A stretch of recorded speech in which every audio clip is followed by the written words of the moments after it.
ቡናን ስትልኩልኝ ደን ጨፍጭፋችሁ እንዳትልኩልኝ ለአዋቂው ማርዳት አይሆንም ወይስ እንዴት ነው እሱ ጋር ያለውን ነገር ቦታዎቹን ብናገር ያው ከክልሉ እንትኖች ጋር ሊያጣላኝ ስለሚችል ምንድነው አውሮፓ ህብረት ምን አርጉ ነው የሚለን? እንደሚታወቀው ከግሬድ 1 እስከ ግሬድ 5 አለው። ግን ምንድነው በየሰፈሩ የምናገኘው ቡና ከየትም እንደሚያመጡት አላውቅም። ሁለተኛው ቻሌንጅ እንደውም ማስታወስከኝ እንጂ ሁለተኛው ቻሌንጅ እሱ ነው። ልታረግብኝ ነው ይላል ይዞታ ማረጋገጫ አንተ አስተለው ግብል ታስጨምርብኝ ነው። እነዚህን ነገር የማሰራት ግዴታ ያለበት ማን ነው? አርሶ አደሩ ነው? ነጋዴው ነው? ላኪው ነው? ጀስቲሺያ የፍትህ ድምጽ ጀስቲሺያ የተሰኘው ፕሮግራማችንን ይዘን መተናል። ሳምንቱ በመልካም እንዳለፈ ተስፋ እናደርጋለን። ዛሬ በተለየ መሰናዶ ነው የመጣ ነው። የኢኮኖሚ ዋልታችን ስለሆነው ቡናችን በሰፊው እናወራለን፣ እንወያያለን። ስቱዲዮ ከእንግዳ ጋር ነው ያለውት። ሚኪያስ ይባላል። በቡናው ዘርፍ በተለይ ወደ ኋላ ላይ በመናነሳው በኢዩ ሬጉሌሽን ወይም ደግሞ የአውሮፓ ህብረት ከዚህ ካወጣው አዲስ የቡና ህግ ወይንም ደንብ ጋር ተያይዞ በርካታ ስራዎችን የሰራ ነው። እንግዲህ ሚኪ እንኳን ደህና መጣ። እንኳን ደህና ቆያችሁ። አለን ኢትዮ ኤፍኤም ስትመጣ የመጀመሪያ ነው? ያ የመጀመሪያ ነው። ሰምተኸው ታውቃለህ? ያ እንዴት ነው? ያ ቆንጆ ቶፒኮችን እያነሳችሁ ለህዝቡ የሚጠቅሙ ነገሮችን ያው ታስተላልፋላችሁ። መቼም እዚህ ድረስ ጋብዘን ጥሩ አይደለም አትለው። እንግዲህ ይሄኛው መሰናዷችን በጣም የሚጠቅመው በተለይ ብታደምጡን ትጠቀማላችሁ ብለን የምናስበው ቡና ላይ የተሰማራችሁ በተለይ ቡና ላይ የተሰማሩ አርሶ አደሮች፣ የቡና ላኪዎች ከዛ ባሻገር ደግሞ በቡና ይሄ ሰፕላይ ቼን ውስጥ ያላችሁ ሰዎች ብታደምጡት በጣም ትጠቀማላችሁ ብዬ አስባለሁ። እስቲ እንግዲህ ዝርዝር ነገሩን ወደ ኋላ ላይ በደንብ እንወያይበታለን። ዝም ብዬ ለአድማጮች ለሚሰሙን አድማጮች እንደው መነሻ ለመስጠት ያክል ቅድም ማንስቸዋለሁ የአውሮፓ ህብረት ያወጣው አንድ ደንብ አለ። ያ ደንብ ደግሞ በተወሰነ ደረጃ እኛ ሀገር ያሉ ቡና ላኪዎች፣ የቡና አምራቾች የቡና ሂደቱን በተመለከተ አንዳንድ ቅድመ ሁኔታዎችን ካላሟሉ የአውሮፓ ገበያ ውስጥ መግባት ይቸገራሉ የሚል እንድምታ ወይም ይዘት ያለው ነው። በተለይ ከአየር ንብረት ለውጥ ከደን ጭፍጨፋ ጋር የተያያዙ ነገሮችን ደን ስላለመጨፍጨፉ በቂ ማረጋገጫና ዋስትና ይዛችሁ ስትመጡ ነው የአውሮፓ ገበያ ለኢትዮጵያ ቡና አምራቾችና ላኪዎች ክፍት የሚሆነው የሚል ይዘት ያለው ነው። ስለዚህ እስቲ ህጉ እንዴት ወጣ? ምን ይዘቶች አሉት? ላኪዎች፣ አርሶ አደሮች የመሳሰሉት ምን ጥንቃቄዎች ማድረግ አለባቸው? እንዲሁም ደግሞ ኮምፕላያንስ ወይም ደግሞ ለወጣው ህግ ተገዢ ለመሆን ምን ነገሮችን ማድረግ አለብን የሚለውን ከእንግዳዬ ሚኪ ጋር በደንብ ዘርዘር ያለ ነገሮችን እንወያያለን። ጀስቲሺያ የፍትህ ድምጽ ተመልሰናል። አድማጮቻችን እንግዲህ ቡና የገቢ ምንጫችን ቡና የሚለውን መዝሙር ሰምተናል። ጅማዎች ናቸው የዚህ መዝሙር ህብረ ዝማሬ መነሻዎችና በጣም የብዙዎቻችን የልጅነት ትውስታ በኢትዮጵያ ሬዲዮ የምንሰማውን የልጅነት ትውስታ የቀሰቀሰ ይመስለኛል። እንግዲህ ቡና ዋልታችን ነው። እንደሚታወቀው ቡና በሀገሪቱ ከ20 ሚሊዮን በላይ የሚሆኑ ሰዎች የገቢ ምንጭ ነው። ቡና በአመት በቢሊዮን ዶላሮች የምንዝቅበት አረንጓዴ ወርቃችን ነው። እስቲ በቀጥታ ወደ ዝርዝር ነገሩ እንግዲህ ይሄ የወጣው አውሮፓ ህብረት ያወጣው ህግ ምንድነው የሚለውን ዝርዝር ነገር ከማንሳታችን በፊት ሚኪያስ ራስን ለአድማጮች እንድታስተዋውቅ እድል ልስጥ። ኦኬ እሺ። ያው እድሉን ሰጣችሁኝ እዚህ ስለጋበዛችሁኝ በጣም አመሰግናለሁ። ስሜ ሚኪያስ ካሳ ይባላል። ያው የትምህርት ቆይታዬ ደግሞ የሶፍትዌር ኢንጂነሪንግ እና ሎጂስቲክ ላይ ነው የምሰራው። ቡና ላይ ከቅርብ ጊዜ የወጡ የተለያዩ ፖሊሲዎች አሉ። አንደኛው ደግሞ ያው የኢሮፒያን ዩኒየን ዲፎረስቴሽን ኤንድ ሬጉሌሽን ፖሊሲ ነው። እሱ ላይ የተለያዩ ድርጅቶች ላይ ኢምፕሊመንት ለማድረግ የተለያዩ እንቅስቃሴዎችም የፈረምኳቸውም የተለያዩ ፕሮጀክቶች አሉ። ባጭሩ ይሄን ይመስላል ማለት ነው። አመሰግናለሁ ሚኪያስ። ምንድነው አውሮፓ ህብረት ምን አርጉ ነው የሚለን? ምንድነው የወጣው? እስቲ ከምንነቱን ጀምር። ኦኬ የአውሮፓ ህብረት እንግዲህ የተለያዩ ኮሚዲቲዎችን ወደኛ ሀገር ስታስገቡ ብሎ ያወጣቸው የተለያዩ በአርቲክል ብዙ አርቲክሎች ወደ 40 ምናምን የሚደርስ አርቲክል ከፋፍሎ የተለያዩ ፖሊሲዎችን ኢምፕሊመንት አድርጉ እያለ ነው እንግዲህ። አንደኛው ደግሞ እኛም በጣም ሞስት ቻሌንጂንግ ከሚባለው አንደኛው ሴክተር የቡና ሴክተርን ይነካል። ስለዚህ ቡናን ስትልኩልኝ ደን ጨፍጭፋችሁ እንዳትልኩልኝ ነው ትልቁ ማሳያ ማለት ነው። ስለዚህ የኢሮፒያን ዩኒየን ዲፎረስቴሽን ኤንድ ሬጉሌሽን ቡናን ስትልኩ ደን ሳትጨፍጭፉ ከተጨፈጨፈ ያንን ቡና ውድቅ አደርገዋለሁ። ሌላም ደግሞ እነዛ ቡናዎች የሚመረቱበት የይዞታ ወይም ደግሞ ፕሮዲስ የሚደረግበት ቦታ ሌጋሊቲውን የጠበቀ ነው ወይ፣ በሎካል ላይ ያለ ወይም ደግሞ በመንግስት የታወቀ ነው ወይ፣ ቦታው ሌጋል ነው ወይ የሚለውን ነገር የምናሳይበት የተለያዩ የዶክመንቴሽን ስርዓቶች አሉት። ያንን ነገር አሳዩኝ እያለ ነው እንግዲህ።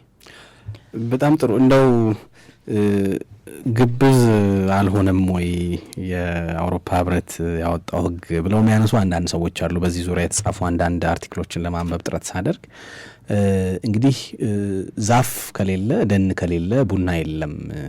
የኢትዮጵያ የቡና አርሶ አደሮች ደግሞ ለዘመናት ዛፍን የመጠበቅን ፍሬ ያውቁታል፣ ደን ያለመጨፍጨፍን ፍሬ ያውቁታል። ምክንያቱም በደን መጠበቅ ውስጥ ነው ቡናቸው አፍርቶ ገንዘብ የሚያገኙትም ህይወታቸውን የሚገፉትም። እና እንደው ዛፍን ጠብቃ ደንን ጠብቃ ቡናን ለዓለም ህዝብ ያስተዋወቀችን ሀገር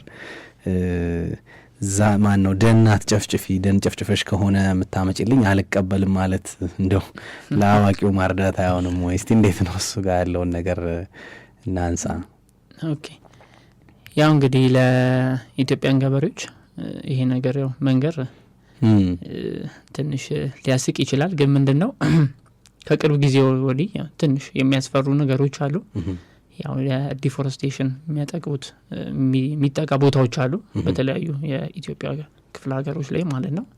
ስለዚህ የኢሮፕ ኢምፖርተሮች ደግሞ በዚህ ነገር ስጋት አለን። በነዚህ ኮሚኒቲዎች የዲፎረስቴሽን ፊ ቬሪፊኬሽን ሳይኖር ምርቶቻችሁ ወደኛ ሀገር አይገቡም የሚል አይነት ፖሊሲ ነው ፖሊሲው። ግን ምንድነው ይዞ የመጣው ኦፖርቹኒቲ እና ቻሌንጅ? የተለያዩ ኦፖርቹኒቲዎች አሉት፣ ቻሌንጁም እንደዛው እንደተጠበቀ ሆኖ ማለት ነው። ያው የኛ ገበሬዎች በእንደዚህ አይነት ነገር ባይታሙም ግን ከቅርብ ጊዜ ወዲህ የተለያዩ ቦታዎች ላይ የዲፎረስቴሽን ስለሚጋለጥ ትንሽ እንደ ማንቂያም ደውልም ነው። ሁለተኛም ደግሞ ያው ከዚህም በተሻለ ራሳቸውን እንዲያዘጋጁ ስፔሻሊ ገበሬውም ብቻም ሳይሆን ትሬደሩም፣ ኤክስፖርተሩም፣ አምራቹም ሁሉም ተባብረው ይሄ ነገር ያው እንደ ዋና ነገር አይተውት ስፔሻሊ ኤክስፖርተሩ ኢምፕሊመንት ቢያደርገው፣ ለገበሬዎች በደንብ ትሬኒንግ ቢሰጥ፣ ሌጋል የሆኑ ነገሮችን ኢምፕሊመንት ቢያደርግ ኤክስፖርተሩ ሞር ተጠቃሚ ይሆናል።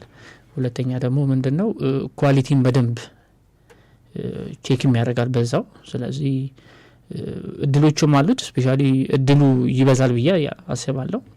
ስለዚህ ቻሌንጂንጉም እንዳለ ነው፣ ኦፖርቹኒቲውም እንዳለ ነው ማለት ነው።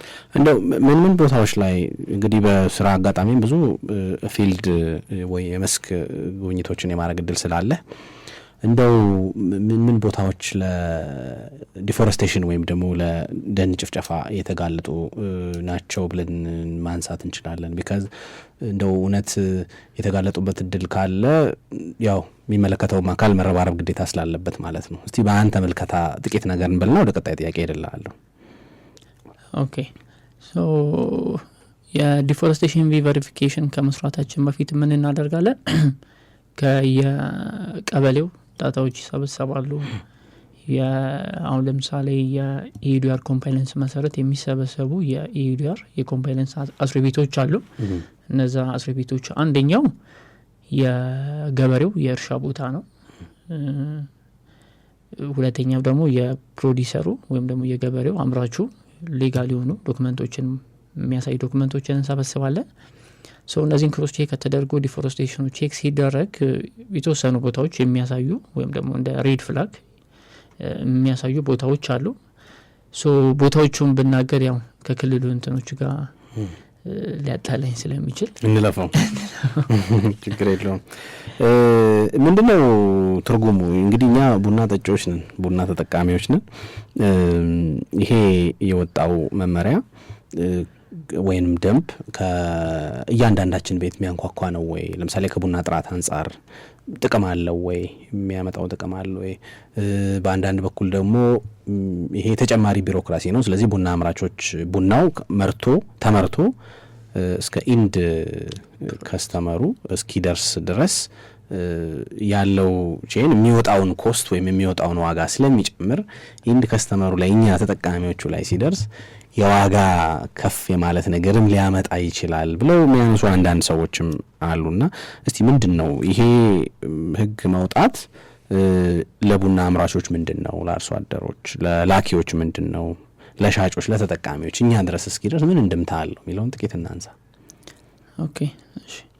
ያው ይሄንን ፖሊሲ ኢምፕሊመንት የማድረግ ግዴታ ያለባቸው የስፔሻሊ ኤክስፖርተሩ፣ ሁለተኛ አምራቹ ወይም ደግሞ ፕሮዲሰር ሆኖ ኤክስፖርተር የሆነ፣ ሶስተኛው ደግሞ ትሬደር ነው። ያ ማለት ዋሽንግ ስቴሽን ሳይኖራቸው በቨርቲካል ኢንቴግሬሽን ኤክስፖርት የሚያደርጉ ድርጅቶች ይሄ ፖሊሲ ኢምፕሊመንት ማድረግ ይገባቸዋል። እና ግን ምንድነው ያው የማርኬቲንግ አናሊሲሱ ሲሰራ የተለያየ ኢምፓክት አለው።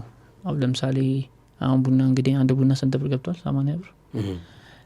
ስለዚህ አሁን ይሄኛው ሙሉ ክሮፕ አልቆ ሲወጣ ደግሞ ያው ስንት ብር እንደሚገባ ሁላችንም አብረን የምናየው ነው። ግን ምንድነው ኳሊቲ ላይ በደንብ እንዲሰሩ፣ ሁለተኛው ደግሞ ኢዩዲአር ሰፕላይ ቼኑን በደንብ ክሪል አውት የሆነ ሰፕላይ ቼን ፎሎ አፑን በደንብ የሚያሳይ ዶክመንቴሽን እንዲኖር በደንብ ያግዛል ፖሊሲው። ሁለተኛው ደግሞ ሌጋል የሆኑ ዶክመንቶችን ስፔሻሊ አርሶ አደሩ ጋር ያ የተመረተበት ቦታ ሌጋል ነው ወይ፣ ሌጋልን ብቻም ሳይሆን በምን አይነት ይዞታ ላይ ነው ያለው ወይ፣ ዲፎረስቴሽን አለው ወይ የለውም ወይ የሚለውን ነገር በደንብ ክሮስ ቼክ እንዲያደርጉ። ሁለተኛ ደግሞ ከእኛ ጋር እንዴት ይመጣል በተለይ ያው በየዲቪዥኑ የሚወጡ የተለያዩ የዋጋ እንትኖች አሉት። አሁን ለምሳሌ ቡና እንግዲህ ዘንድሮ ሬድ ቼሪው በጣም ካምናው ዘንድሮ በጣም ውድ ነበረ። ሞስት ቻሌንጂንግ ነው እሱ። ይሄ ደግሞ በየክፍለ ሀገሩ ያሉ ደላሎች ሞስት ቻሌንጂንጉ አንደኛው በጣም እያባበሱት ይገኛሉና ያንተ ተጨምሮበት ኖርማሊ ቡናም ኤክስፖርት ለማድረግ ራሱን የቻለ ፕሮሰስ ስላለው እሱን ኮስት ተጨምሮበት ነገ ከነጎዲያ ፕራይሱ ሲወጣ ፕራይስ ሬንጅ ሲወጣለት ያ ኢምፓክት በጣም ከፍ ይላል። ስለዚህ የራሱን የቻለ ኢምፓክት አለው ዋጋ ላይ ማለት ነው። ስለዚህ ሊያስወድድብን ይችላል። ያ በጣም ግን ከጥራት አንጻር ግን ጥሩ ቡና ልንጠጣ እንችላለን ነው በሚገባ። እስቲ እንደው እዚሁ ላይ እንደው ከዚሁ ጋር ተያዘ ከቡና ያልወጣ ግን ከዚህ ከዩዲአር ወጣ ያለ አንድ ነገር ላንሳል። እኛ የምንጠጣው ኳሊቲ ቡና አይደለም ሎካሊ የምንጠጣው ተብሎ የሚነሳ ነገር አለ። እስቲ እንዴት ነው እሱ ነገር? እስቲ አሁን ቡናው ላይ ስላለ ጥቂት ነገር በለን። ያው እንግዲህ የኤክስፖርት ስታንዳርድ ከግሬድ 1 እስከ ግሬድ 5 አለው። እንግዲህ ያው ሎካሊ ላይ ያለው ያው ኖርማሊ ሰፈር ውስጥ የምንገዛው ቡና እንግዲህ ከሱቅ ከምን የምንገዛው ወይ ኮፊ ሾፕ ሄደን የምንጠጣው ያው ቡና ያው እንደሚታወቀው ከግሬድ 1 እስከ ግሬድ 5 አለው። ግን ምንድነው በየሰፈሩ የምናገኘው ቡና እኔ ከየት እንደሚያመጡት አላውቅም። ሜቢ ሀገር ውስጥ ሆሪዞንታል ይሸጣል። ግን እነዛ ቡና ሆሪዞንታል እንኳን የሚሸጡት ቆንጆ ቡና ነው። ሆሪዞንታል እኔ ምንድነው ሆሪዞንታል ማለት? ሆሪዞንታል ማለት ኖርማሊ የውጪ ማርኬት ካጡ ሆሪዞንታሊ ሀገር ውስጥ ይገበያያሉ ማለት ሶ ሪጀክት ሲደረግ ማለት ነው ውድቅ ሲደረግ ሆሪዞንታሊ ሀገር ውስጥ ይገበያያሉ ግን ምንድነው ሆሪዞንታሊ በታች ያለ ቡናዎችን እኛ ምንጠጣው ሶ ያ ማለት ሪጀክት የሚደረገው በኳሊቲው ነው አይደል ውድቅ የሚደረገው ስለዚህ ለዓለም ገበያ ሊቀርብ የማይችል ደረጃው ጥራቱ ዝቅ ያለ ቡና ነው ምንጠጣው እንደማለት ነው እሺ ጥሩ ግን ይሁን እንደዛም ሆኖ እየወደድ ነው እንግዲህ አንደኛውን ብንጠጣ ደግሞ አስበው ምን ያክል እንትን እንደምንል ስለዚህ ልመለስልህ ወደዚህ ወደ እንደው ትንሽ ተቀራራቢ የሆነ እንግዲህ በየዴይ ቱ ዴይ የሚያጋጥመን ነገር ላንሳለ ብዬ ነው ለምሳሌ በዚህ ህግ መሰረት የቡና ላኪዎች የተወሰኑት ስጋት አለባቸው ይሄንን ህግ በመተግበር ሂደት ውስጥም አንዳንድ ነገሮች ሲቸገሩ እየሰማን ነው አንተ ደግሞ ሞር ኤሪያው ላይ ስላለ የምታውቀው ነገር ነው ስለዚህ ምንድነው ቡና ላኪዎች ይሄ ህግ በመውጣቱ ምንድነው ቻሌንጅ እየገጠማቸው ያለው ምንድነው እየተቸገሩ ያሉት የሚለው ነገር እናንሳ ቻሌንጂንጉ የቡና ስርዓቱ በባህሪው በባህላዊ መንገድ ነው ወርክ ፍሎው ባህላዊ መንገድ ነው ስለዚህ የኢሮፒያን ዩኒየን ኤንድ ዲፎረስቴሽን ኤንድ ሬጉሌሽን ደግሞ ይሄ ነገር ክሊር አውት ተደርጎ ስፔሻሊ ሰፕላይ ቼኑ ቬሪፊኬሽኑ በባለሙያ መሰረት አለበት ያ ማለት ምንድነው ነገ ከነገ ወዲያ ቡናው እነሱ እጅ ገብቶ ፔናልቲም ጭምር ስላለው በባለሙያ አንደኛ ቴክኒካል ካፓቢሊቲ ኢንተርናሊ ኬፓብል የሆነ ሰው አለማግኘት ነው ትልቁ ቻሌንጅ ባለሙያ ሁለተኛ ምንድነው ይሄን ስራ ለመስራት ከ3 ወር እስከ 6 ወር ሊፈጅ ይችላል ስለዚህ ታይም ኢንተርቫሉ ስለዚህ መጨረሻ ላይ ተነስተ አሟላለሁ የምትለው ዶክመንት አይደለም ሁለተኛ ደግሞ ሶስተኛ ደግሞ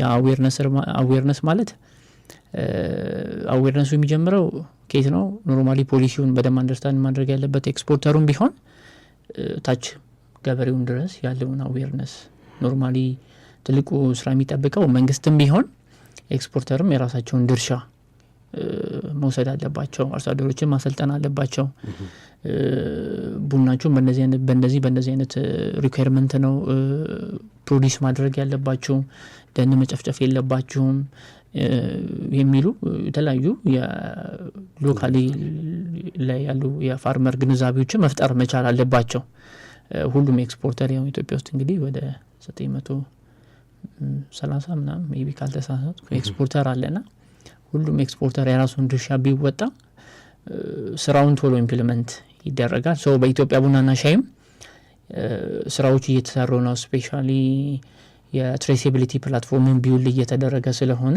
ያ ፕሮሚሊዮኖቹ ቀስ እየተባለ ሶልቭ እየተደረጉ ይሄዳሉ ብዬ አይ ሆፕ እና ያለው ቻሌንጂንግ ይሄ ነው እስቲ ኢንድ ቱ ኢንድ ነው ከመጀመሪያው ሪፖርት እስከነሱ የሚዘጋጅበት ድረስ ያለውን ይመስለኛል ዳታ ከመሰብሰብ ጀምሮ ምንድነው ምን አዘጋጅታችሁ ምን ሰርታችሁ ሪፖርት አርጉልን ነው እያሉ ያሉት ሂደቱን ትንሽ ብሪፍ ብናረግ ለሚያደምጡ ነው በተለይ እዚህ ኤሪያ ላይ የተሰማሩ ሰዎች ትንሽ አንደርስታንዲንግ እንዲኖራቸው ኦኬ ያው እንግዲህ እንትኑ የፕሮሰሲንግ ታይፑ እንደ የድርጅቱ ኤክስፖርቲንግ አቅም ይወስናል ያ ማለት ላርጅ ኢንተርፕራይዝ ይሆናሉ ሚዲየም አለ እና ደግሞ ስሞል አለ ስለዚህ ግን ኦቨርኦል ሁሉም ጋር ያስፈልጋል ብዬ ማሰበው 5 ቶፒኮች ይኖራሉ ሜቢ ኢዱአር ኮምፓይለንስን ሬዲ ለማድረግ ማለት ነው ስለዚህ አንደኛው ምንድነው የሚሆነው ሰፕላይ ቼኑን ቢልድ ማድረግ ያ ማለት ሰፕላይ ቼን ማለት ኤቭሪ ዶክመንቴሽን ዌል ዶክመንትድ ሆኖ ፎርማል ሆኖ መቀመጥ አለበት ያ ማለት ከታች ከገበሬው ጀምሮ ሺፒንግ ድረስ እስከሚደርስ ድረስ ዌል ዶክመንትድ መሆን ሰፕላይ ቼኑ ክሪል እንዲሆን ማድረግ ነው ሁለተኛ ምንድነው የሪስክ አሰስመንት ይሄ ማለት አርቲክል 10 ላይ የተቀመጣለ ሰው ዲዛይን ማድረግ ሪስክ አሰስመንቱን ዲዛይን አድርግቶ ያን ሪስክ ደግሞ ማይቲጌት ማድረግ በሶስተኛ ደረጃ የፕሪፔሪንግ ፎር ፍሬምወርክ ኤንድ ሪስክ ማይቲጌት ያንን ሪስክ አለበት ተብሎ የሚጠሩ ቦታዎች ሊኖሩ ይችላሉ ዶክመንት ሊሆን ይችላል እነዛን ማይቲጌት ማድረግ ነው በአራተኛ ደረጃ ምንድነው ይሄንን እርግጠኛ ከተሆነ የዶክመንቶቹ የኢዩ የትሬሲንግ ፖርታል አለ ኖርማሊ የዲዲኤስ ሪፖርት የሚዘጋጅበት ፖርት ነው። ሶ እሱ ላይ አፕሎድ አድርግቶ ያሉትን ሪስኮችም ፎር ኤክስተርናሊ ማየት ማለት ነው። በአምስተኛ ደረጃ ደግሞ የኮፊ እንግዲህ ኤክስተርናል ኦዲት ይደረጋል። የተለያዩ ካምፓኒዎች ኦዲት ስለሚደረጉ ኤክስተርናሊ ኦዲት ማስደረግ ኢንተርናሊም ብቻም ሳይሆን ኤክስተርናሊ ኦዲት ማስደረግ ሶ እነዚህን ካደረጉ ያው እንትን ማድረግ አይከብድም ኢምፕሊመንት ማድረግ አይከብድም ብዬ ተስፋ አደርጋለሁ። ሶ ነጥቦቹ አሁን የጠቀስካቸው የሚሰራው የዲው ዲሊጀንስ ነው አይደል የሚባለው? ላስት ላይ ዲው ዲሊጀንስ ስቴትመንቱ ይሰራል ማለት ነው። እሺ ጥሩ። አሁን የዘረዘርካቸው ናቸው የሚሰሩት ነገሮች። ሶ እነዚህን ነገር የማሰራት ግዴታ ያለበት ማን ነው? ፋርመሩ ነው? አርሶ አደሩ ነው? ነጋዴው ነው? ላኪው ነው? አይ ቲንክ ደግሞ አንዳንድ ጊዜ ደግሞ የሆነ አገር ማርኬት ለምሳሌ ኢዩ ማርኬት ከሆነ እዚህ ሀገር ያሉ ኤክስፖርተሮችን ኢዩ ማርኬት የሚያስገባ ደግሞ ኦፕሬተር የሚባል አለ መሰለኝ እዛ የሚያገናኝ። የትኛው ነው አሁን ከመጀመሪያ ጀምሮ ይሄንን የምንለውን ግዴታ መወጣት ከማን ነው የሚጠበቀው? ያው ፖሊሲው የሚለው ፕሮዳክቱን የሚያቀርበው አካል ነው። እሺ ፕሮዳክቱን የሚያቀርበው አካል ማለት ነው ምንድነው? ያው ገበሬውን አይነካም፣ ያው ኤክስፖርተሩ ነው የሚነካው። ያ ማለት ያው ኤክስፖርተሩ ነው ከኢምፖርተሩ ጋር ኮሙኒኬት የሚኖራቸው። ላስት ፕሮዳክትን ይዞ የሚቀርበው ኤክስፖርተሩ ነው። ሶ ላስት ፕሮዳክት ሲደርስ ኢዲአር ኮምፓይለንስ ነው ወይ ፕሮዳክቱ ያ ኮሚዲቲ ኮምፓይለንስ ሬዲ ነው ወይ ብሎ የሚጠይቀው ኢምፖርተሩ ማን ነው? ኤክስፖርተሩ ነው። ኢምፖርተሩ ማለት አውሮፓ ህብረት ያለው ማርኬት ማለት ነው። ያ ስለዚህ ያ ኢምፖርተር ማንን ይጠይቃል? ኤክስፖርተሩን ይጠይቃል ማለት ነው። ስለዚህ ኤክስፖርተር የኛ ላኪዎች ናቸው። ስለዚህ እኔ ባስቀመጥኩልህ ፖሊሲ ወይም ደግሞ ቅድመ ሁኔታ መሰረት አሟልተህ ነው ወይ የላክልኝ ብሎ ይጠይቃል። ያ ስለዚህ የመጀመሪያው ተጠያቂ የሚሆነው እንደ ሀገር ያው ኤክስፖርተሩ ነው። ሁለተኛ ግን ያው ኤክስፖርተሩ ነው ሲባል ደግሞ ትሬደሩ ማለት ደግሞ በዚህ በኩል ትሬደር ማለት ምንድነው? ከዋሺንግ ስቴሽን ሳይኖራቸው ቡናን ቨርቲካሊ ገዝተው ኤክስፖርት የሚያደርጉ ማለት ነው። ስለዚህ እነሱም ኤክስፖርተር ነው የሚባሉ፣ ስለዚህ እነሱም ይጠየቃሉ ማለት ነው። ሌላ ደግሞ ፕሮዲሰር ደግሞ አሉ ከራሳቸው ማሳ ፕሮዲስ አድርገው ኤክስፖርት የሚያደርጉ እነሱም ደግሞ ፕሮዲስ ያደርጉ። እንዴት ነው ፕሮዲስ የተደረገው የሚለውን ፓርት በደንብ ክሊር አውት ተደርጎ ኤክስፖርት ስለሚያደርጉ እነሱም ፕሮዲሰሩ ይጠየቃል። ስለዚህ ፕሮዲሰሩም ኤክስፖርተሩም ትሬደሩ እያንዳንዱ የሚጠቀምበት የራሱ የሆነ ሪኳየርመንቶች አለ። ያን ሪኳየርመንት ቼክ ሊስት ቼክ አድርጎ ሬዲ መሆን ያለበት እንግዲህ እነዚህ ተንተኖች ናቸው ተቋሞች ናቸው ማለት ነው። ስለዚህ አርሶ አደሩ ነጻ አረከው። አዎ አርሶ አደሩ እዚህ ጋር ያው እንግዲህ የኤክስፖርተሩ ሪስፖንሲቢሊቲ ነው ብዬ ነው እኔ ማምነው። ለምን ያው አርሶ አደሩ ከሌላ ኤክስፖርተሩም የለም። ስለዚህ ኃላፊነት አለበት ብዬ ማስበውም ኤክስፖርተሩ ነው። ስለዚህ ለአርሶ አደሩ የሚገባውን የሶሻል ሪስፖንሲቢሊቲ ኢንቫይሮንመንታል ሪስፖንሲቢሊቲ ኤክስፖርተሩ ለሁሉም አርሶ አደሮች የሚገባቸውን ነገር የሚከፈልም ከሆነ ከፍሎ ፕሮቴክት ማድረግ የሚጠበቅበትም ከሆነ ፕሮቴክት አድርጎ ያን ነገር ፕሮዲስ እንዲያደርጉ ማድረግ አለበት ብዬ አምናለሁ እኔ። ኦኬ ስለዚህ በዋናነት የኤክስፖርተሩ ኃላፊነት ነው ስንል አርሶ አደሩ ከዚህ ነጻ ነው ማለት ሳይሆን አርሶ አደሩ በኤክስፖርተሩ ስር ያለ ወይም ደግሞ ከብዙ አርሶ አደሮች ሰብስቦ ነው መቼም ኤክስፖርተሩ ኤክስፖርት የሚያደርገው። ስለዚህ በዋናነት ፕራይመሪ ኃላፊነት ያለው እሱ ጋር ነው እያልክ ነው እንጂ አርሶ አደሩ ነጻ ነው እያልክ አይደለም። እሺ ምንድነው የሚገጥመው? እንደው ከዳታ መሰብሰብ ጋር እንደው ቅድምም ስናወራ አንዳንድ ያነሳናቸው የነበሩ ነገሮች ነበሩ። ከግንዛቤ እጦት አንጻር ለምሳሌ አንደኛው ሌጋሊቲ ነው አይደለ? ህጋዊ የተመረተበት መሬት ህጋዊ መሬት ነው ወይ? የማን ይዞታ? ለምሳሌ የከበደ በሆነ ይዞታ ከበደን አፈናቅሎ አበበ ያረሰበት ከሆነ ያው እሱ ሌጋሊቲ አይደለም። ስለዚህ እያረሰበት ያለ ሰው አምጥቶ ሰብስቦ ሊሸጥ ያለ ሰው በትክክል በማ ይዞታ ስር ያለ መሬትን አርሰህ ነው ይሄንን ያመጣኸው የሚል ጥያቄ ይጠየቃል። አንዳንድ ጊዜ የባለቤትነት ይዞታ ማረጋገጫ ማቅረብ የምትቸገሩበት ሁኔታ እንዳለ ትንሽ ስንነጋገር ነበረ ቀደምና እንዲሁ ዳታ በመሰብሰብ ሂደት ውስጥ ምን ችግሮች ይገጥማሉ ፊልድ ላይ? ኦኬ ሞስት ቻሌንጂንግ ኢዲአር የሚጀምረው ከዛ ነው። አንደኛው ቻሌንጅ ግን ምንድነው የዳታ ኮሌክት የሚያደርጉ ሰዎች ትሬኒንግ አድርጋቸው ብዙ ነገር አሳይታቸው ምናምን ብዙ ጊዜ ቸልተኝነት ሜቢ አለባቸው። ያው ይሄ ባህሪያቸውም ሊሆን ይችላል። ያው ሁሉንም ሳይሆን ያው ከ6 ሰው ብታሰነጥል 2 እንደዛ ሊኖርባቸው ይችላል። ያው አንድ የስራ ባህሪ ስለሆነ ማለት ነው። ግን ምንድነው ያው ዳታ ሲሰበሰብ ምን ሊያደርጉ ይችላል? መንገድ ዳር ጂፒኤስ ፖይንት ሊልኩልህ ይችላል።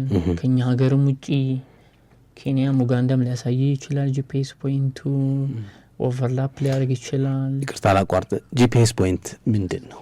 ኦኬ ጂፒኤስ ፖይንት ማለት አንደኛው የኢዲአር ከሚጠበቅብን ወይም ደግሞ ከሚጠበቅባቸው አንደኛው ሪኳየርመንት ነው። ጂፒኤስ ፖይንት ማለት የአርሶ አደሩ የእርሻ ቦታ ማሳያ ነው ጂፒኤስ ፖይንት ማለት። ስለዚህ እነዛ ዳታ ኮሌክተሮች ጂፒኤስ ፖይንት መውሰድ ያለባቸው የአርሶ አደሩ ማሳ ላይ የቡናው እግር ያለበት ቦታ ላይ ሆኖ ነው ጂፒኤስ ፖይንት መውሰድ ያለባቸው። ሶ 1 ሄክታር ቢሆን ያለው ያ ገበሬ ያን 1 ሄክታሩን ያዩና መሀል ላይ ይሆናል ብለው የሚገምቱበት ቦታ ላይ ይቆሙና ያንን ጂፒኤስ ፖይንት ይወስዳሉ ማለት ነው። ያ ኤግዛክት መሆን አለበት፣ ሲቀጥል አኩሬት መሆን አለበት ቦታው። ስለዚህ አንደኛው ቻሌንጂንግ ዳታ ኮሌክት የሚያደርጉ ሰዎች ይህንን ሪስፖንሲቢሊቲ ሰጣቸው ያ ቻሌንጅ ይገጥማል። ያ ማለት ምንድነው? ዳታ በቃ እንደነገርኩ ከኢትዮጵያ ውጪ ሊያሳይ ይችላል። መንገድ ላይም ሊወስዱ ይችላሉ። ቤቱን ተቀምጠው ሊወስድ ይችላል። እንትኑ ሌላ ነገሩ የሚሞላ ስለሆነ እየጠየቅ የምትሞላ ነው ስም ምናምን ስለሆነ ማለት ነው። ስለዚህ እሱን ቤቱ ይሞላና ከዛ ጂፒኤስ ፖይንቱን ቤቱን ተቀምጠው ሊወስድ ይችላል። ስለዚህ የተሳሳተ ይሆናል። ሶ ይሄ አውቶማቲካሊ እንግዲህ ሮንግ የሆነ ነገር ስለሆነ ማለት ነው። ስለዚህ ሞስት ቻሌንጂንግ ዳታ ኮሌክሽኑ ነው። ከኮሌክሽኑ በኋላ ደግሞ ምን ይመጣል? ቼክ ማድረግ የተሰበሰበውን የዳታ እዛው ግን ይቅርታ ኮሌክሽኑ ጋር ግን እንደው በፍቃደኝነት ዳታ ሰብሳቢው ፊልድ ላይ ሄዶ ሊሰበስብ የሚፈልጋቸውን መረጃዎች በፍቃደኝነት ከአርሶ አደሩስ ከአካባቢው ሌላ ከሚመለከተው አካልስ እንደው በቀናነት በቀላሉ ያገኛል ወይ? ቴንክ ዩ። ሁለተኛው ቻሌንጅ እንደው ማስታወስከኝ እንጂ ሁለተኛው ቻሌንጅ እሱ ነው። ምንድነው ይሄ? እንደው ሁሉም ተረባርቦ አዌርነስ መፈጠር አለበት። ለምን ትክክለኛ ዳታ መገኘት አለበት።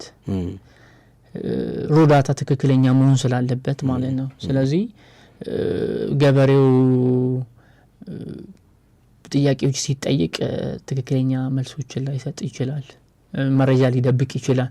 ያ ስራውን ቻሌንጅ ያደርገዋል። ሶ ይሄ በምን ማስወገድ ይቻላል? አዌርነስ መስጠት፣ ፖሊሲው ማስረዳት፣ ላይክ በየሀገሩ ቋንቋ ተተርጉሞ ደቡብ ላይም ኦሮሚያም ላይ ያሉትን በራሳቸው ቋንቋ ተተርጉሞ ስፔሻሊ ለገበሬው በደንብ አዌርነስ ቢሰጥ ትክክለኛ ነገር እንዲገኝ ማለት ነው። ስፔሻሊ ዳታው ጤነኛ መሆን ስላለበት። ስለዚህ ሁለተኛው ፕሮብሌምም እሱ ነው። ምን ልታረግብኝ ነው ይልሃል። የይዞታ ማረጋገጫ አንተ አስተለው ምን ግብል ታስጨምርብኝ ነው። ስለዚህ ያ አዌርነስ ቢፈጠር ብዙ ነገሩ ይቀላል ብዬ ተስፋ አደርጋለሁ።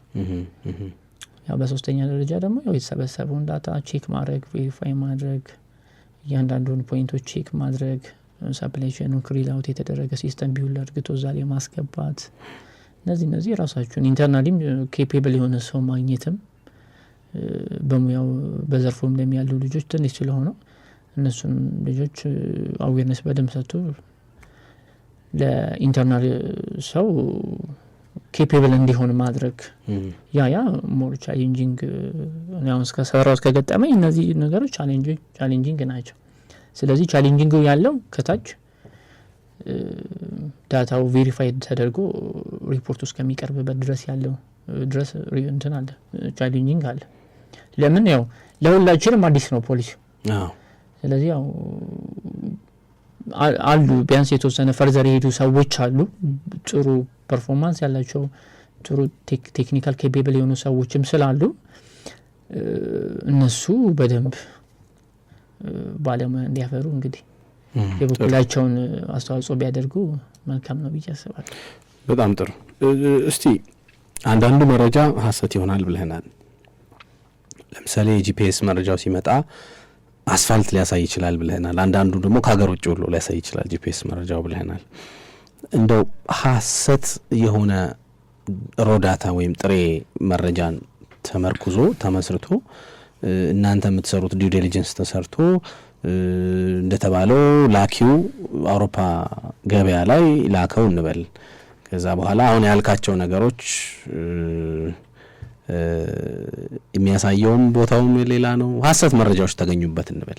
ምንድነው ሊገጥመው የሚችለው ላኪው በሐሰት መረጃ የተመሰረተ ዳታ ወይም ሪፖርት ዲው ዲሊጀንስ የሚልክ ከሆነ? ኦኬ እንትኑ እንግዲህ ያው እንትን ላይ ያስቀምጠውታል፣ ፖሊሲው ላይ ያስቀምጠውታል። ሶ አርቲክል 25 ላይ ያለው ይሄ የነን ኮምፓይለንስ ፕሮዳክቱ ነን ኮምፓይለንስ በማይሆንበት ጊዜ ያ ማለት የወጣውን ፖሊሲና ህግ አላሟላ ከሆነ አንደኛው የሚሆነው የጊዜያዊ ባን ይደረጋል፣ ላይክ ቴምፖራሪ ባን ይደረጋል ከኢሮፕ ማርኬት። አንደኛው ታገዳለ ጊዜው ይታገዳ። ሁለተኛ የ4% የሚሆኑን የአመታዊ የአውሮፓ ህብረት ላይ የሚያገኘውን ብር ሊያሳጣው ይችላል። ያ ማለት ኖርማሊ አንድ ኤክስፖርት ካምፓኒ አንድ ኢሮፓ ሀገር ላይ ብቻ ላይሆን ይችላል ኤክስፖርት የሚያደርገው፣ የተለያየ ኢሮፓ ሀገር ላይ ቢያደርግ ከዛ ሁላ ፕሮዳክት 4% ሊያሳጣው ይችላል።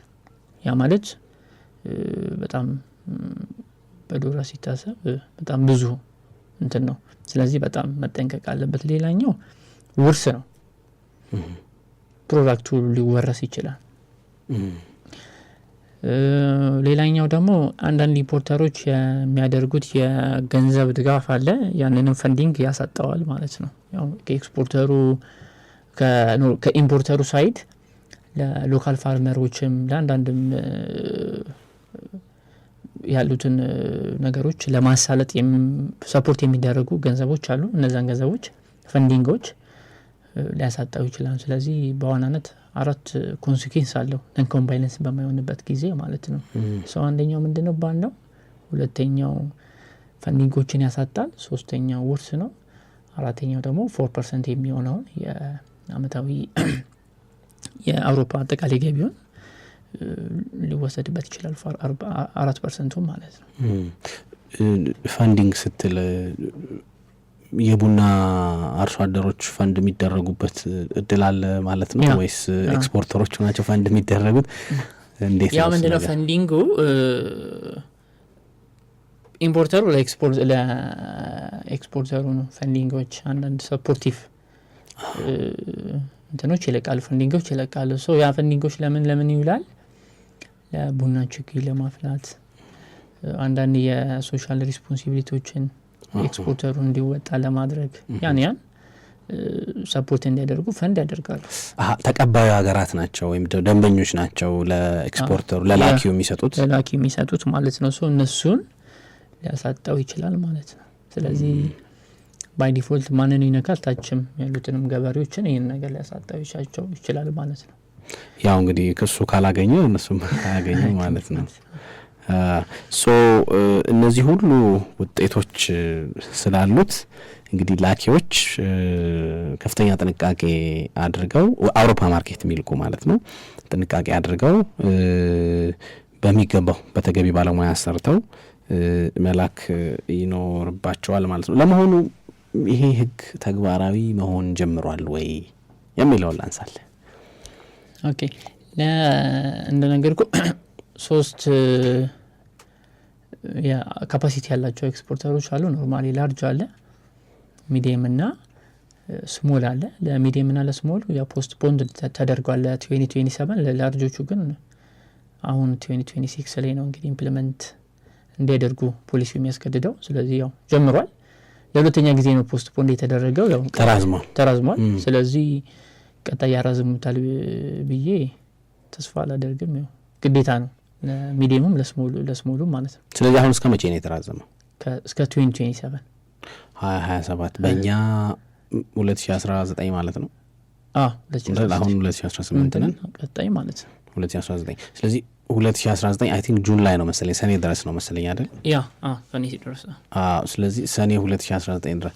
ስለዚህ ኤክስፖርተሮች አሁን አሁን ላይ ታዲያ የመስራት ይሄን ዲው ዲሊጀንስ እነዚህን ያልናቸውን ጥንቃቄዎች የማድረግ ግዴታ የለባቸውም ወይ እስከ ሰኔ 2019 ድረስ ወደ አውሮፓ ማርኬት ቡናቸውን የሚልኩ ኤክስፖርተሮች ወይም ላኪዎች? ግዴታ አለባቸው። ያው ፖሊሲውንም ኢምፕሊመንት ለማድረግ ከሚኒመም እንግዲህ ከ3 ወር እስከ 6 ወር ይፈጃል ኢምፕሊመንት ለማድረግ ኦርጋናይዝ ለማድረግ ማለት ነው። ከ3 ወር እስከ 6 ወር ይፈጃል። ምክንያቱም የዳታ መሰብሰቡ ምናምን ረጅም ስራ ስለሆነ ረጅም ጊዜ ስለሚወስድ ማለት ነው።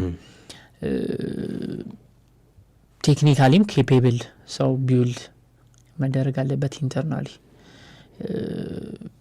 ዌል የሆኑ ዶክመንቶችን ማዘጋጀት፣ ለሰፕላይ ቼኑ ክሪል የሆኑ ዶክመንቶችን ማዘጋጀት ራሱን የቻለ ፍሎ አለው። ስለዚህ ያንን ፍሎ እስከሚጠብቁ ያንን እስከሚያዘጋጁ ሬዲ እስከሚያደርጉ ከ3 ወር እስከ 6 ወር ስለሚፈጅባቸው ቶሎ ፕሮሰሱን ቢጀምሩት ቶሎ ዲዲኤስ ሪፖርት ሬዲ አድግተው ለመጨረስ ከ3 ወር እስከ 6 ወር ይፈጅባቸዋል። ስለዚህ ዲዲኤሱ ሬዲ ለማድረግ ይህን ያክል ጊዜ ከፈጀ ኦልሞስት 6 ወር ከዚህ በኋላ 6 ወር ብትጨምርበት ምን ያክል ጊዜ ተቃረበ ማለት ነው። ስለዚህ ከአሁኑ ቢጀመር መልካም ነው ብዬ ያው እንደ ባለሙያ ሪኮመንድ አደርጋለሁ ማለት ነው። አሁንስ እየሰሩ ያሉ ድርጅቶች መቼም አንተ ማያስካቸው ፕሮጀክቶች ስላሉ ምንድነው ግዴታ የጣለባቸው? ለምንድነው አሁን እየሰሩ ያሉት እነሱ? ያው ነው የምሰራባቸው ድርጅቶች እንትን ናቸው ኖርማሊ ላርጅ ኢንተርፕራይዝም ስለሆነ የኢዲአር ኮምፓይነንስም አግሪመንት ስላለ ግዴታ ያው እነዚህ ዳታዎች ማቅረብ አለብን። ቬሪፊኬሽኑንም ሬዲ ማድረግ ስላለብን ያው ለዛ ነው የህጉ አስገዳጅነት ከመጀመሩ በፊት እዚህ ያሉት አንተ የምትሰራባቸው የምታማክራቸው ድርጅቶች እዛ ካለ ተቀባይ ጋር ይሄንን ዲው ዲሊጀንስ ለመስራት ስምምነት አላቸው ነው። በጣም ቆንጆ ዝርዝር ነገር እያየን ይመስለኛል። እንደው ወደ ማገባደዱ እየሄድን ስለሆነ ምን ማድረግ አለባቸው ብለህ ታስባለህ? ስፔሻሊ እየቀረበ ነው እንግዲህ የአውሮፓ ማርኬት ቀላል ማርኬት አይደለም፣ ትልቅ ማርኬት ነው እና ይሄንን በማሟላት ሂደት ውስጥ ለቡና አምራቾች፣ ላኪዎች፣ የህብረት ስራ ማህበራት እንዲሁም በቡና ሰንሰለት ውስጥ የተሰማሩ አካላት ይሄንን እንደው ህብረት ስራ ማህበራትን በደንብ አድርጋ አስምርልኝ እና የአውሮፓ ማርኬትን አስጠብቆ ለመቀጠል ወይም ደግሞ ከአውሮፓ የማርኬት ድርሻ የተሻለ አቅም ለማግኘት ምን ማድረግ አለባቸው? አሁን የተጠቀሱት በተለይ አርሶ አደር፣ ላኪ እና ህብረት ስራ ማህበራት። ኦኬ ጠቅልለን ለማየት ስንሞክር ምን ማድረግ አለባቸው የሚለው ከላኪዎች መጀመር እንችላለን። ኦኬ ያው እንትኑ ብዙም አይለያይም። ላይክ ከላኪዎቹም አርሶ አደሮቹም ፕሮዲሰሩም ትሬደሩም በትንሽ ሪኳየርመንቶች ነው የሚለያዩትና ቤዚኩ ተመሳሳይ ነው። ስለዚህ ቤዚኩ ከተመሳሰለ ፕሪፔር ሲደረግ ዘሴም ነው ማለት ነው። ስለዚህ ምን እናደርግ ወደሚለው መጀመሪያ አንደርስታንድ ማድረግ ምኑን ኦብሊጌሽኑን ፖሊሲውን በደንብ አንደርስታንድ ማድረግ። ሁለተኛው ለዲው ዲሊጀንስ ሪኳየርመንት ወይም ደግሞ ለዲው ዲሊጀንስ ሪኳየርመንት ለሪፖርቱ የሚያስፈልጉ ዶክመንቶችን ሬዲ ማድረግ ብቻም ሳይሆን እንትኑ ፖሊሲው ምን ይጠይቃል፣ ለዚህ ሪፖርት ምን ነገሮችን ይጠይቃል የሚለው ነገር በሁለተኛ ነገር ማየት እንችላለን። ሶስተኛ ዳታ ኮሌክት ማድረግ።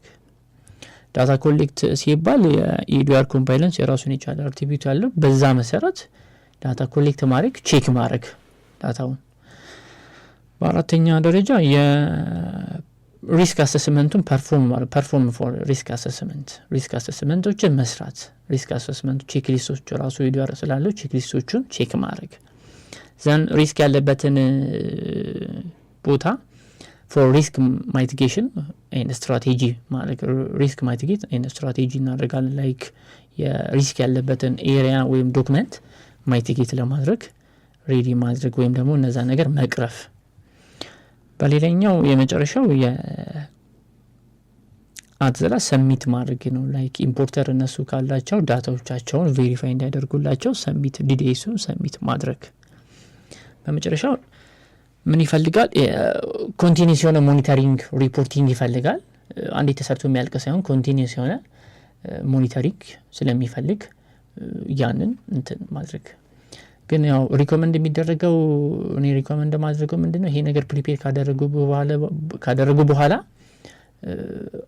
እንደ ቲም አንድ ራሱን የቻለ ሰው ቢመደብ ኢንተርናሊ ላይክ ኤክስፖርተሩ ትሬደሮቹም ቢሆን ይሄንን ራሱን ቼክ የሚያደርግ እያንዳንዷን ነገር ቼክ የሚያደርግ ባለሙያ ቢመደቡ ወይ ትሬን ቢያደርጉ ሞር የውስጥ ባለሙያ ቀጥረው ዲፓርትመንት ለዚህ አዋቅረው ይስሩት ወይስ በኤክስተርናል ሰው ያሰሩት? ሁለቱንም መጠቀም ይቻላል። ግን ምንድነው ሄዶ ኤክስተርናሉን መንካት ስለማይቀር ግን ሪስኮቻቸውን ለመቀነስ ኢንተርናሊ ደግሞ ሪስክ አሰስመንቱን ኢንተርናሊም ቴክኒካል ኬፓብል የሆነውን ሰው ቢውልድ ለማድረግ ቢሞከር መልካም ነው። ስለዚህ እነዚህ ቤዚክ የሚባሉት ናቸው፣ ለሁሉም በዚህ ቤዚክ ናቸው። ስለዚህ ይህን ነገር ሬዲ ቢያደርጉ ነገ ከነገ ወዲያ ሪስኮቻቸውን ከቀነሱ ሪስኮቻቸው ሎ ከሆነ ያው ፕሮዳክታቸው አክሴፕታብል ይሆናል። ያው ኮንቲኒየንስ የሆነ ሞኒተሪንግ ኤንድ ሪፖርቲንግ ስለሚፈልግ ኮንቲኒየንስ የሆነ ኢንጌጅመንትም ይፈልጋል። ስለዚህ ኮንቲኒየንስ የሆነ ዳታ መልቀም ፎሎ አፕ ማድረግ ያንኑ ሰፕላይ ቼን ክሪል ማድረግ ከኤክስፖርተሩም ከፕሮዲሰሩም ከትሬደሩም የሚጠበቅ ስራ ይሆናል ማለት ነው። በጣም አሪፍ ዘርዘር አድርገህ ነግረናል ሚኪ። በመጨረሻ ምናልባት በዚህ ህግ ላይ ዝርዝር ግንዛቤዎችን እየሰጠህ እንደሆነ አውቃለሁ። በተለይ በራስህ ተነሳሽነት ፕሮጀክቶች ውስጥ እየሰራህ ስለሆነ ስራው ላይ ስላለህ ፕራክቲካል ነገሩንም ስለምታውቀው የራስህ ቴሌግራም ቻናል ጭምር ከፍተህ እዛ ውስጥ በጣም በርካታ በቡናው ኤሪያ ላይ የተሰማሩ ላኪዎች እንዳልከው ትሬደሮች እንዲሁም ደግሞ አርሶ አደሮች ጭምር አባል የሆኑበት የቴሌግራም ቻናል ከፍተህ መረጃዎችን በነጻ ምክሮችን በነጻ እየሰጠህ እንደሆነ አውቃለሁና ምናልባት ያንተን ምክር የሚፈልጉ ሰዎች የተወሰነ ኢንፎርሜሽን የሚፈልጉ ሰዎች የተወሰነ ነገር ብትላቸው ቴሌግራም ቻናልንም ጆይን የሚያደርጉበት እድልም ካለ በነጻ የምትሰጣቸውን ሰፖርቶችም ምክሮችም ከሙያ ከልምድ የተገኙ ኢንፎርሜሽኖችም የሚጠቀሙበት እድል ካለ እንትኑ ልስጥክ የመጨረሻ። ኦኬ እሺ ሰፖርት ለማድረግ እንግዲህ የቴሌግራም ግሩፕ ኤንድ ቻናል ከፍቼ ሁሉንም የቡና ሴክተር ላይ ያሉ ኖርማሊ የኢዲአር ብቻም ሳይሆን ሰፕላይ ቼኑንም ኢንተርናሽናል ማርኬቱንም የሰርቲፊኬሽኑንም ዘሆልቲንግ ቡናን የሚነካን ኤኒ ነገር ሰፖርት ለማድረግ እየሞከርኩ ነው። ግን ምንድነው አሁን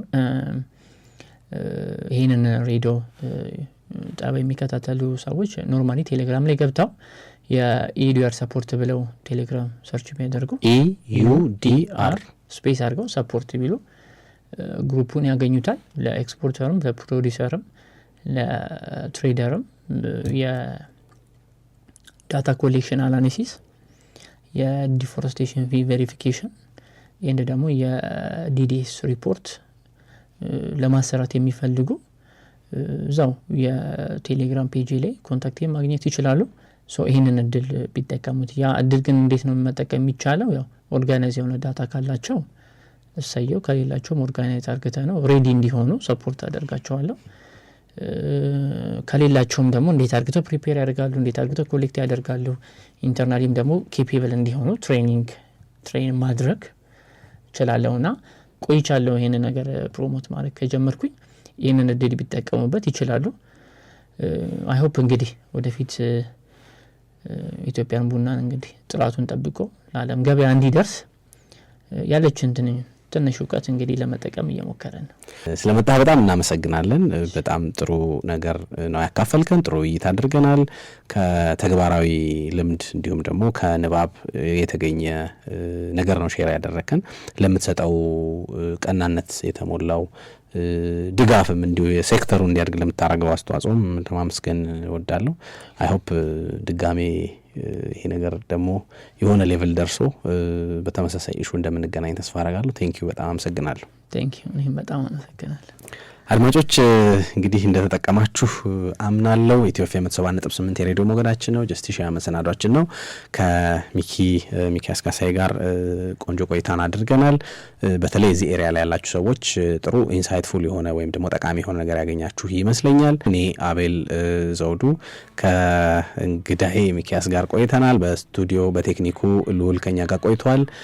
እንዲሁም ደግሞ ኢዮብ ደግሞ ያው መግቢያውን በመስራት አብሮን ቆይቷል። እናመሰግናለን። መልካም ጊዜ። ጀስቲሺያ የፍትህ ድምጽ